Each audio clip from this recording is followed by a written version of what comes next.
সত্যি এটি একটি মর্মান্তিক ঘটনা, আশ্চর্যজনকও বটে। দীর্ঘ 4 মাস পরে কবর থেকে উঠে সরাসরি সমন্বয়কের দায়িত্ব পেলেন মুগ্ধ, যা দেখে হতাশ নেটিজেনরা, অবাকও বটে। 5ই আগস্ট ছাত্র আন্দোলনের মাধ্যমে প্রধানমন্ত্রী শেখ হাসিনা দেশ ত্যাগ করেন। পানি লাগবে বলে পানি নিয়ে কবরে চলে যান মুগ্ধ। পরবর্তীতে বাংলাদেশ সমন্বয়ক কমিটির সদস্য থেকে তাকে শহীদ ঘোষণা করা হয়। 22 নভেম্বর সরাসরি কবর থেকে উঠে যখন সমন্বয়কের দায়িত্ব পালন করেন মুগ্ধ, এই ভিডিও সোশ্যাল মিডিয়াতে ভাইরাল হলে অনেকে অবাক দৃষ্টিকে তাকিয়ে থাকেন। এবার নেটিজেনদের দাবি, মন্তব্য বটে, যেহেতু মুগ্ধকে বাংলাদেশ থেকে শহীদ ঘোষণা করা হয়েছে, এজন্য সরাসরি কবরে গিয়ে জান্নাত দাবি করেন মুগ্ধ। পরবর্তীতে তাকে লাত্তি মেরে বাংলাদেশে পাঠিয়ে দেন। পরে 22 নভেম্বর মুগ্ধ বাংলাদেশে এসে ল্যান্ড করেন। ল্যান্ড করে 2 মিনিটও অপেক্ষা করেননি, সাথে সমন্বয়কের দায়িত্ব পালন করলেন।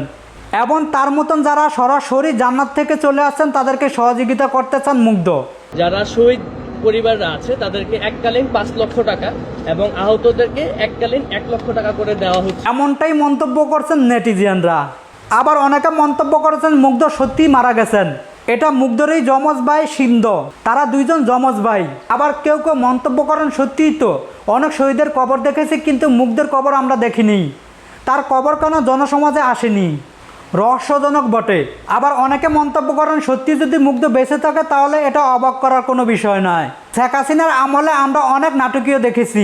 মাওলানা দেলোয়ার হোসেন সাঈদীকে যখন মিথ্যা মামলা ফাঁসানো হয়েছে, তার বিরুদ্ধে যারা মিথ্যা সাক্ষী দিয়েছেন তারা একজনও জীবিত নেই।